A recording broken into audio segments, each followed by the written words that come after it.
तो चलिए बिना किसी देरी के आज के इस एक्सप्लेनर की शुरुआत करते हैं।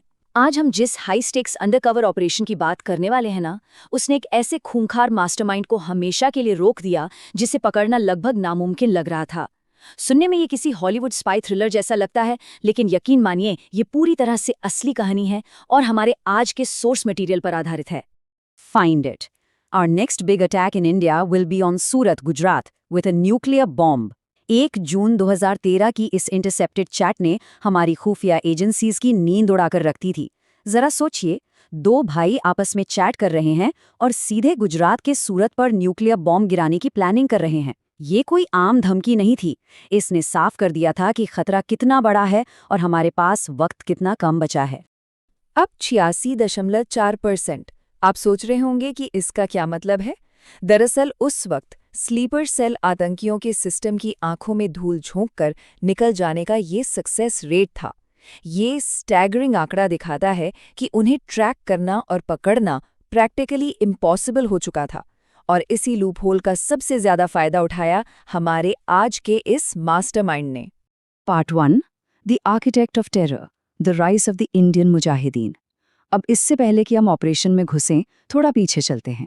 90s के आखिर में मोहम्मद अहमद जरार सिद्दीबापा नाम का एक आम सा लड़का रेडिकल कैंप्स के असर में आकर खूनखार यासीन भटकल में कैसे बदल गया, ये समझना बहुत ज़रूरी है। और यहाँ एंट्री होती है उनकी सबसे खतरनाक स्ट्रैटेजी की, जिसे कराची प्रोजेक्ट कहा जाता था। एक ऐसा डेडली सिंडिकेट था जहां पाकिस्तान की आईएसआई और लश्कर-ए-तैयबा से फंडिंग और प्रॉपर मिलिट्री ग्रेड ट्रेनिंग आती थी, लेकिन अटैक्स के लिए लोकल इंडियन चेहरों का इस्तेमाल होता था ताकि इंटरनेशनल लेवल पर खुद को बेकसूर दिखाया जा सके। यासीन ने एग्जैक्टली यही किया। 50 दिन की हार्डकोर ट्रेनिंग ली और उसके बाद बॉम्ब बनाने से लेकर रिक्रूटमेंट और इल्लीगल फंडिंग का पूरा कंट्रोल अपने अकेले के हाथों में ले लिया। अब सवाल ये है कि यासीन एजेंसीज के रडार से बचता कैसे था।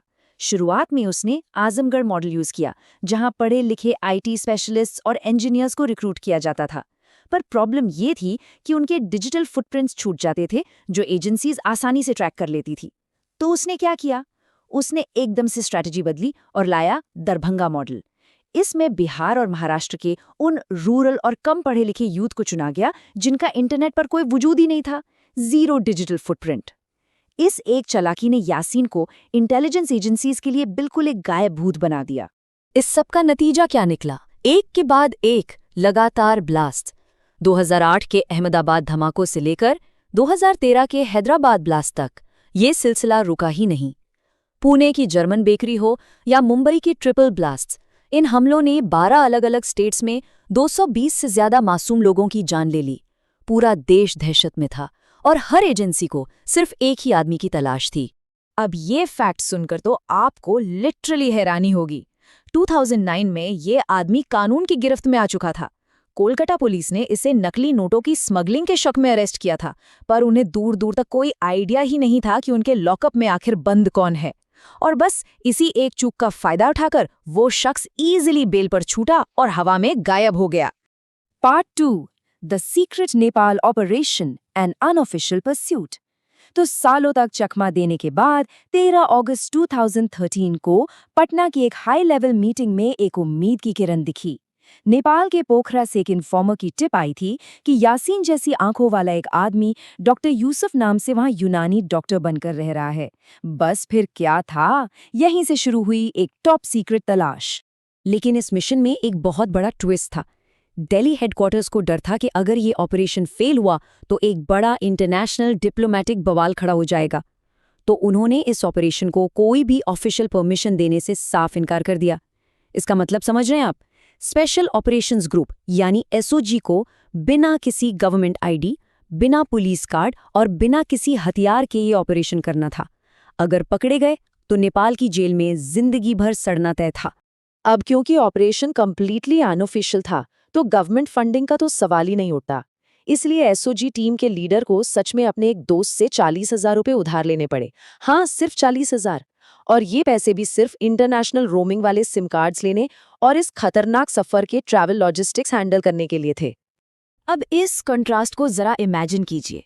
एक तरफ देश पर न्यूक्लियर हमले का खतरा मंडरा रहा है और दूसरी तरफ हमारे 5 टॉप इंटेलिजेंस ऑफिसर्स उधार के पैसों पर बम्यूडा शॉर्ट्स और ब्राइट कलर्ड टी-शर्ट्स पहने, गले में कैमरा लटकाए, छुट्टियां मनाने आए टूरिस्ट के भेष में बॉर्डर क्रॉस कर रहे हैं। किसी थ्रिलर मूवी सीन से कम नहीं लगता ये। Part 3 confirming the ghost, the art of spycraft. Pokhara पहुंचते ही असली जासूसी का खेल शुरू हुआ। टीम ने पहले यासिन के केयरटेकर की पहचान की, जो एक एक्स आर्मी आदमी अब्दुल्ला था, और उसका पीछा करते हुए ओरागांव चौक हाईवे के पास एक ऐसी सुनसान जगह पर पहुंचे जो कन्फर्म उनका हाइडआउट लग रही थी। अब एसओजी टीम बिना 100% ठोस सबूत के तो दिल्ली को एक्शन के लिए मना नहीं सकती थी, तो उन्होंने step by step verification plan किया। इन्फॉर्मर ने गुप्त बीमारी का बहाना बनाया और अंदर उस यूनानी डॉक्टर से मिलने गया। वहां उसने डॉक्टर के स्पेसिफिक फिजिकल स्कार्स नोटिस किए और चुपचाप अपने मोबाइल फोन पर उसकी आवाज भी रिकॉर्ड कर ली। बिल्कुल टेक्स्ट बुक स्पाईक्राफ्ट। और वो स्पेसिफिक फिजिकल ट्रेट्स क्या थी? माथे पर बालों का एक खास गुच्छा जिसे वो पीछे की तरफ सेट करता था, फोरहेड पर एक पुराना हल्का सा कटमार्क और थोड़े से बाहर की तरफ निकले हुए आगे के 2 दांत। इन्फॉर्मर ने हाइडआउट के अंदर जाकर इन तीनों चीजों को बिल्कुल करीब से कंफर्म किया और उस मास्टरमाइंड को इसकी भनक तक नहीं लगने दी। वो जो आवाज रिकॉर्ड की थी ना, उस ऑडियो सैंपल को तुरंत एक एन्क्रिप्टेड लाइन के जरिए दिल्ली भेजा गया। वहां एक्सपर्ट्स ने जब उसका फोनेटिक एनालिसिस किया तो उन्हें हिंदी बोलने के लहजे में साउथ वेस्ट महाराष्ट्र का वो खास टच मिल गया, बिल्कुल वही जगह जहां यासिन ने अपनी शुरुआती पढ़ाई की थी। रिपोर्ट ने 200% मैच की पुष्टि की और इसके बाद ही आखिरकार दिल्ली ने फाइनल एक्शन लेने का ग्रीन सिग्नल दे दिया। पार्ट 4 द अंडरकवर रेड, अगस्त 28, 2013। उस शाम अचानक मौसम बदल गया और बहुत जोरों की बारिश होने लगी।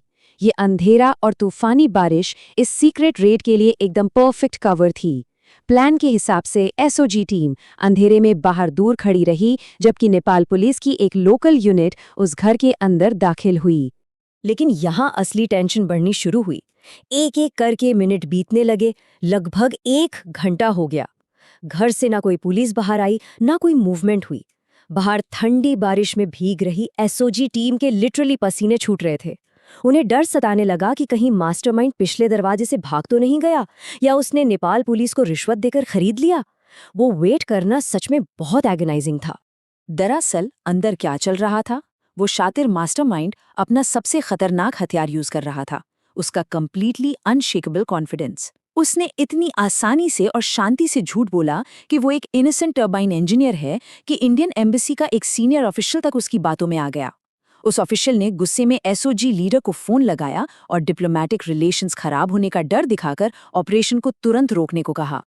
लेकिन हमारे एसओजी लीडर ने पलटकर एक ऐसा बिल्कुल लॉजिकल और सीधा सा सवाल पूछा जिसने पासा ही पलट दिया। उन्होंने कहा, सर, एक हाईली क्वालिफाइड टर्बाइन इंजीनियर एक छोटे अंधेरे कमरे में छुपकर यूनानी दवाइयां क्यों बेचेगा? बूम! इस एक सवाल ने उस एम्बेसी ऑफिशियल की बोलती टोटली बंद करा दी और उसने तुरंत नेपाल पुलिस को ऑर्डर दिया कि सस्पेक्ट्स को इंटरोगेशन के लिए बाहर लाया जाए। जब बाहर लाकर थोड़ी सख्ती से पूछताछ हुई तो उस शख्स का फेक कॉन्फिडेंस आखिरकार टूट गया। उसने अपना जुर्म कबूल कर लिया। ये एसओजी टीम के लिए किसी डबल जैकपॉट से कम नहीं था। उन्होंने न सिर्फ यासीन भटकल को पकड़ा था, बल्कि उसके एसोसिएट असदुल्ला अख्तर, जिसे सब हड्डी बुलाते थे, उसको भी दबोच लिया था। हड्डी एक नोटोरियस अलकायदा ऑपरेटिव और सुसाइड बॉम्बर था, जिस पर 10 लाख रुपए का इनाम था। एक ऐसी कामयाबी जिसकी किसी ने उम्मीद भी नहीं की थी। Part 5 capture and unsung heroes, the bureaucratic aftermath. 29 अगस्त की सुबह मॉडर्न इंडियन हिस्ट्री के इस सबसे खतरनाक भूत को बड़े ही शांति से बिहार बॉर्डर पर इंडियन अथॉरिटीज के हवाले कर दिया गया। एक बहुत बड़े न्यूक्लियर खतरे को टाल दिया गया था। लेकिन अब इस पूरी सक्सेस स्टोरी का दूसरा हिस्सा देखिए, जो थोड़ा कड़वा है। इस ऑपरेशन को कंप्लीटली सीक्रेट रखा गया था, पर फिर भी दिल्ली के सेफ एसी दफ्तरों में बैठे बड़े पॉलिटिशियंस और सीनियर ऑफिशियल्स तुरंत मीडिया के आगे आ गए। वो टीवी पर ऐसे आ रहे थे जैसे उन्होंने खुद ग्राउंड पर जाकर उस मास्टरमाइंड को पकड़ा हो। सारा का सारा पब्लिक क्रेडिट उन्होंने ले लिया। सच्ची बात तो ये है कि रिवॉर्ड्स और रिस्क के बीच एक बहुत बड़ी नाइंसाफी हुई थी। जिन ब्यूरोक्रेट्स ने ग्राउंड पर कोई रिस्क नहीं लिया, उन्हें पब्लिक ग्लोरी और मीडिया कवरेज मिली। और हमारी वो 5 लोगों की एसओजी टीम, जिन्होंने उधर के पैसे लगाए, जो नेपाल की जेल में उम्र कैद या मौत का सामना कर रहे थे, उन्हें सिर्फ एक कमेंडेशन लेटर मिला और पूरी टीम में बांटने के लिए टोटल 1 लाख रुपए। कोई बड़ा गैलेंट्री अवार्ड उन्हें नहीं मिला। और आज जब यासिन भटकल तिहाड़ जेल की सलाखों के पीछे अपनी सज़ा काट रहा है, तो हमारा ये एक्सप्लेनर आपको इस एक बहुत ज़रूरी सवाल के साथ यहाँ छोड़ता है। जिन गुमनाम हीरोज़ ने देश की सुरक्षा के लिए अपनी आज़ादी, अपना पैसा और अपनी जान तक दांव पर लगा दी, हमारे ब्यूरोक्रेटिक सिस्टम्स को उनके साथ कैसा बर्ताव करना चाहिए, इस बारे में ज़रूर सोचिए।